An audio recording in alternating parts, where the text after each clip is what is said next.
Un collège, une histoire. Nous sommes les élèves de 5e. Nous avons décidé, sur proposition de notre professeur d'histoire géo et EMC, de nous intéresser à l'histoire de notre collège. Depuis notre entrée en 6e, nous sommes intrigués par la plaque qui se trouve sous le préau. Il est inscrit « Collège de l'Espoir ». Des questions se posent à nous. Quel lien y a-t-il entre le collège Isidore-Pelage et le collège de l'Espoir ? Comment est-on passé du collège de l'Espoir au collège Isidore-Pelage ? Nous avons décidé de mener notre enquête.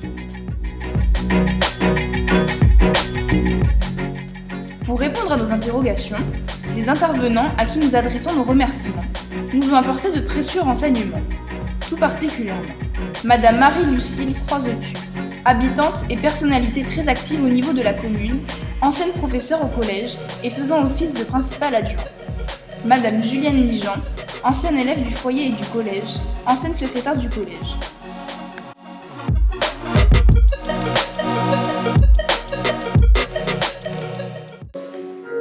Qui était Isidore Pelage ?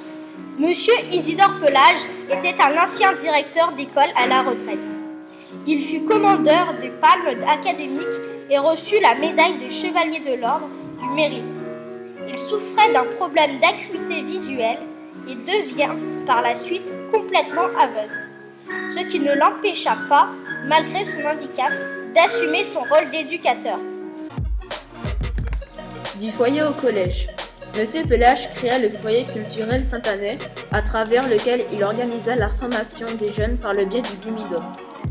Cet organisme, créé par Michel Debré, était chargé d'accompagner l'émigration des habitants des Dômes vers la France métropolitaine. Ce foyer fut un vrai centre de formation. On y enseignait la sténographie, la dactylographie, la comptabilité, le français, l'anglais, les mathématiques, l'éducation physique et l'instruction civique enseignée par Monsieur Isidore Pelage lui-même.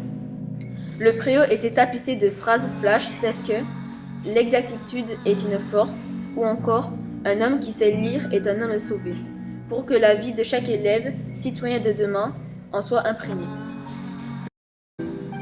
Le terrain sur lequel se trouvait le foyer fut offert par la famille Desportes. Il fut cédé au conseil général dans les années 70. À Sainte-Anne, il n'y avait pas de collège, les jeunes étaient scolarisés au Marin. Devenu collège de l'Espoir en 1968, les élèves de 4e et 3e étaient les premiers locataires. L'année suivante, les autres niveaux suivirent. Au cours d'une cérémonie le samedi 20 juin 1998, sous la présidence du principal M. Tega Théodore, le collège devint officiellement collège Isidore-Pelage. Le personnel. Les premiers employés furent au secrétariat Madame Louis-François Rosémé, Madame Lanois Elisabeth. À la comptabilité, Monsieur Antiope, expert comptable, Madame Nijean Julienne. À l'entretien, Madame Anne-Marie Rasso, Monsieur Robert Hazard.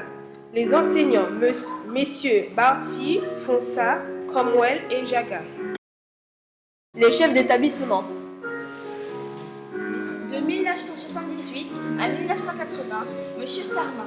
De 1980 à 1982, Monsieur Ravi. De 1982 à 1998, Monsieur Théodore Tega. De 1998 à 2000, Monsieur Lucien Asselin de Beauville.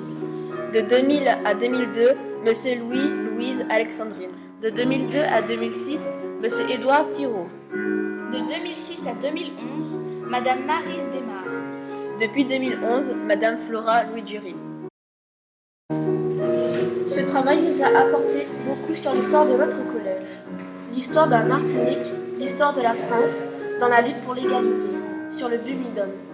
Nous avons eu la chance d'avoir des témoignages poignants. En enseignement moral et civique, nous sommes sensibilisés au fait que le combat pour l'égalité n'est pas terminé. Les paroles de Monsieur Isidore Pelage résonnent encore. L'exaltitude est une force, en parlant de ponctualité.